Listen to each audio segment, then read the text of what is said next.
The Mystery of the 30 Millions. At 8 o'clock on the morning of March 14, 1903, the Anglo-American liner, the Oklahoma, left her dock in North River on her regular trip to Southampton.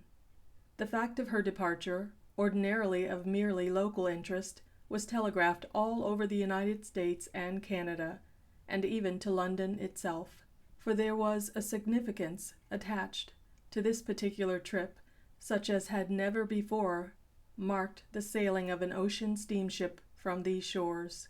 It was not because the great vessel numbered among her crowd of passengers a well-known English duke and his young bride, the grand niece of a world-famous New York railroad magnate, that her sailing was heralded by such a blowing of trumpets, nor because she also had upon her lists the names of the august British ambassador to the United States, returning home on a brief furlough, the noted French tragedian, fresh from the American triumphs, and a score of other illustrious personages whose names were household words in a dozen countries. The presence of all these notables was merely incidental. What made this trip of the Oklahoma an event of international interest was the fact that at this, the apparent climax of the great gold exporting movement from the United States, now continued until it had almost drained the national treasury of its precious yellow hoard and had precipitated a commercial crisis such as never before had been experienced. The Oklahoma was taking to the shores of insatiate John Bull the largest lump amount of gold ever shipped upon a single vessel within the memory of man. Not even in the memorable gold-exporting year of 1893, 10 years previous, had any such sum as this been sent abroad at one time.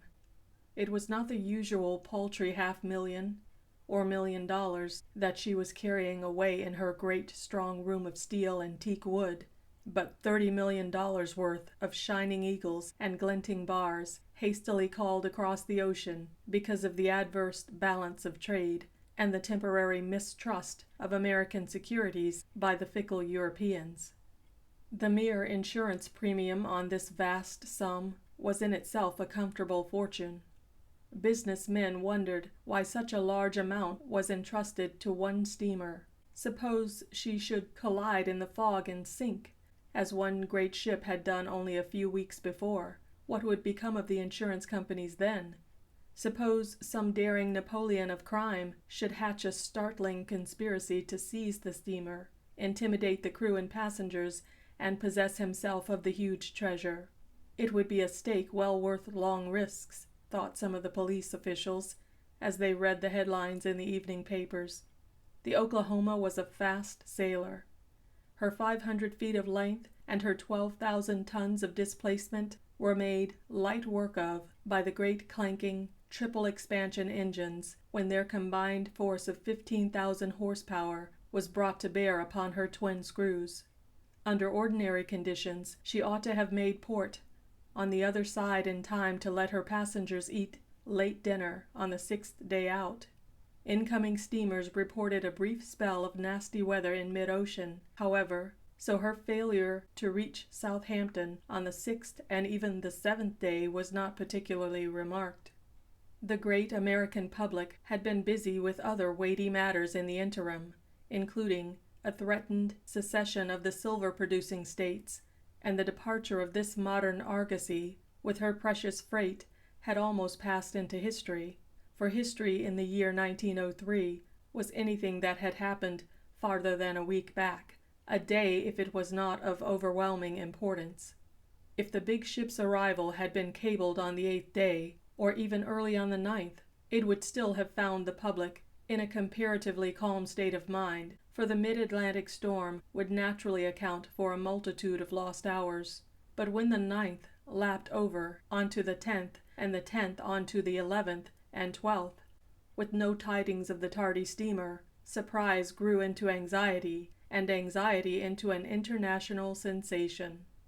Of course, all sorts of plausible theories were advanced by the steamship agents, the newspapers, and other oracles, including that of the inevitable broken shaft, and these might have sufficed for a day or two longer, had it not been for another and much more startling theory that suddenly came to the surface and threw 2 continents into a fever of trepidation and suspense. It was the following announcement in a leading New York morning paper that roused excitement to fever heat. A new and most astounding phase has come over the case of the mysteriously missing Oklahoma. It has just been given out from police headquarters that Gentleman Jim Langwood, the noted cracksman and forger, whose 10 years sentence at Sing Sing expired only a few weeks ago, was in the city several days previous to the sailing of the Oklahoma and went with her as a passenger under an assumed name, even at the very time the Central Office detectives were looking for him, as a tip had been sent around that he was up to some new deviltry. One of those clever people whom nothing ever escapes had seen him go aboard almost at the last minute and gave an accurate description of his personal appearance, which was evidently but slightly disguised. Langwood is probably the only criminal in the country who would ever conceive and try to execute such a stupendous undertaking, and it is something more than a suspicion on the part of the New York police that he has smuggled on board a couple of dozen well-armed desperadoes who could easily hold the entire crew and passengers in check and make them do their bidding, for a time at least. The idea is so replete with thrilling possibilities that the entire community stands aghast at it. It is to be noted that the public always stands aghast in such a case as this, but it is more to the point just now to say that the article went on, through a column or more, to describe in minute detail the circumstances attendant upon the departure of Gentleman Jim, even to the number and shape of the bundles he had in his arms. The famous robber was very boyish in appearance, and one of the last persons in the world whom a chance acquaintance would think of looking up in the rogues' gallery. Evidently he was out for the stuff, in most approved stage villain style, with more millions in the stake than even Colonel Sellers, of 19th century fame, had ever dreamed of. Of course, this theory, which was already accepted as a fact, especially in police and newspaper circles, was quickly cabled across, and created such a profound sensation on the other side that even the London papers had to give it that prominent position which is usually reserved for American cyclones, crop failures, and labor outbreaks. Upon the Flemish British government it acted much like an electric shock, and nearly threw the Foreign Office into a panic, for was not the British minister plenipotentiary himself a passenger on the ill-fated Oklahoma, and possibly at that very hour being butchered in cold blood by a lot of Yankee cutthroats? The thought was too horrible for a moment's endurance, and forthwith the cablegrams began to flash thick and fast between the Foreign Office and the British legation at Washington. The result was that, within a few hours after the appearance of the paragraph, one of the fastest and most powerful of Her Majesty's cruisers, quickly followed by a second and a third, hastily steamed from Portsmouth roads, the 3 spreading out north, west, and south, like a great marine fan, as they hurried to the rescue of the Oklahoma and the British ambassador. Meanwhile, at Boston, Brooklyn, and League Island Navy Yards, 3 or 4 of Uncle Sam's white war dogs were getting up steam for a similar errand, and a small fleet of ocean-going steamers, specially chartered by New York, Boston, and Chicago newspapers to go in search of the absent Leviathan, were already threading their way through the Narrows. Not for years had there been such worldwide interest in an ocean expedition. The newspapers commanded an unheard-of sale, for everybody was on the tiptoe of expectation concerning the fate of the missing steamer, her 600 passengers, and her 30 millions of gold. While the public was thus feverishly awaiting the news, certain discoveries were being made by the New York police, which only went to confirm their previous suspicions. 4 or 5 other hardened graduates from the state prison were found to be absent from their accustomed haunts in the East Side slums, although known to have been in the city just before the Oklahoma sailed, as was Gentleman Jim himself. These discoveries had their natural effect upon the public mind, and the friends of those on board the steamer began to despair of hearing that even human life had been respected by the piratical band. As to the British Foreign Office, This cumulative evidence threw it into a perfect frenzy, and it was only by a miracle that a declaration of war against the United States was averted. 3 days passed by after the departure of the big searching fleets, during which time all incoming steamers reported that they had not found a single trace of the Oklahoma, either in the northern or southern route. Vessels from the Mediterranean, the West Indies, South America, all made the same ominous report. The tension was terrible. Thousands could not even sleep on account of the mental strain, and the minds of some of the weaker actually gave way beneath it. The public by this time was convinced beyond a reasonable shadow of a doubt that the robbers had successfully carried out their fiendish plan. But how? And when? And where? When they opened their newspapers on the morning of the 18th day of suspense, they found the answer to the question, and the greatest marine mystery of centuries was solved. In the small hours of the night, there had flashed across the European continent and under the dark waters of the Atlantic this startling message from the representative of the Union Press Association. Lisbon, April 1st. The missing Oklahoma is disabled at Fayal, Azores, where she was discovered by the Union Press Special Expedition. Many of the half-starved crew and passengers are on the verge of insanity. The officers tell a most astounding story of the steamer's exciting and almost fatal adventures. On the third night out, the Oklahoma suddenly came under some mysterious but irresistible influence by which she was carried rapidly out of her course towards the south. Every effort was made by the officers to bring the ship back to her course, but the big liner seemed drifting helplessly at the mercy of some powerful current. The compasses were useless, and the wheel no longer exercised the slightest control over the steamer's movements. Naturally, the anxiety of the officers was in no way diminished when on the morning of the next day, which was then the 4th day out, another vessel, a long, low-setting craft of shining steel, was discovered off the Oklahoma's starboard bow, about a mile ahead, but moving in the same direction. By careful observations, it was discovered that the course of the two steamers was identical. Both were apparently under the same mysterious influence. Instead of sighting a rescuer, the Oklahoma had, so it seemed, only discovered another victim of the irresistible current. Time and again, the Oklahoma attempted to signal the companion ship, but the latter made no reply.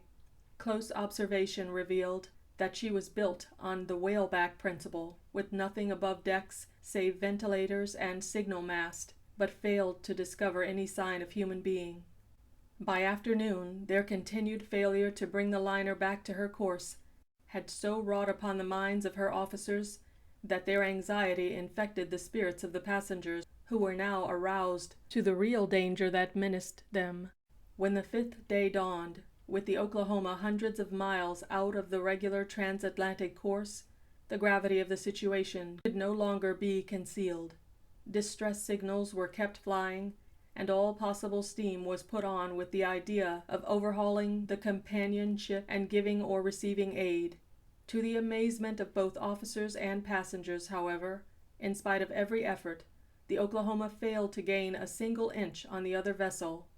Before they had time to attempt an explanation of this remarkable fact, amazement gave way to consternation. For just a moment a third vessel had appeared on the horizon, like a messenger of hope, but no sooner had she been sighted than with the swiftness of lightning the mysterious companion craft turned half around and darted away to the southeast, with the Oklahoma following as helplessly as though she were in tow. In that moment the awful truth was revealed. The steel vessel was nothing more nor less than a floating lodestone, which by some mysterious power was dragging the great ocean monster hither and thither as easily as a magnet draws a toy ship from one side to the other of a mimic pond. Who was she, and what was her motive? Almost before those on board had asked the question, the answer flashed upon them. The 30 millions of gold! Beyond a doubt, it was their capture which she was planning to accomplish, either by luring the Oklahoma from the regular path of ocean travel and looting her and her passengers at leisure, or by compelling her to run aground upon some remote rock or shoal. With this revelation, a new horror unveiled itself. Equipped as they were only with the supplies for a short trip across the Atlantic, the overwrought minds of many saw starvation looming up before them. That night not a soul sought his berth. From time to time consultations were held between the chief officers, and many-colored rockets spit and blazed their signals of distress incessantly across the sky. At length, soon after dawn of the 6th day, orders were given to bank fires and hoist sail, in the hope that the Oklahoma, as a sailing vessel, might free herself from the awful influence that chained her. But the effort was vain.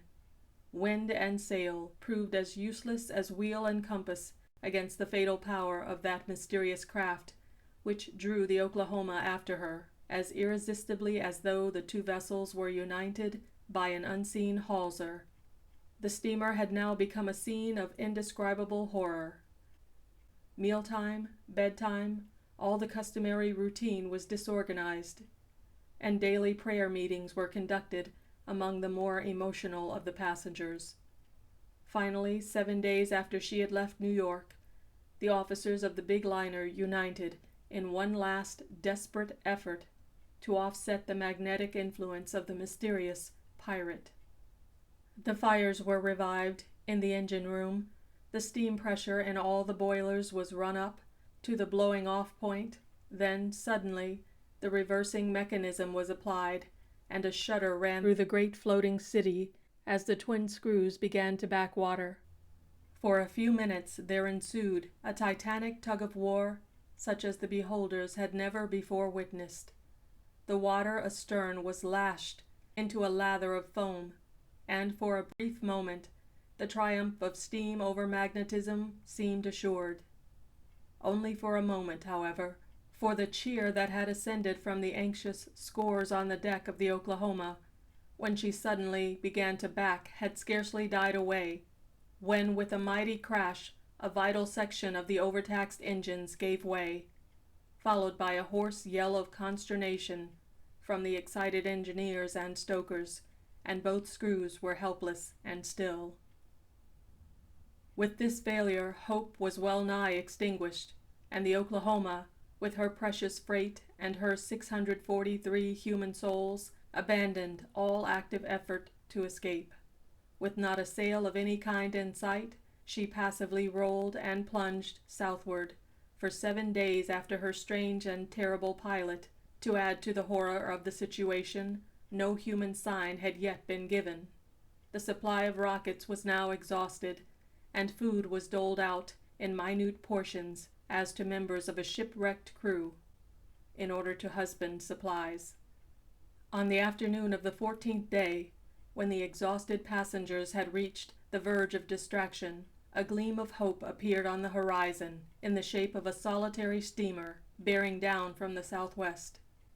A glance through the telescope proved her to be a fast and formidable British cruiser, evidently en route from South America to England.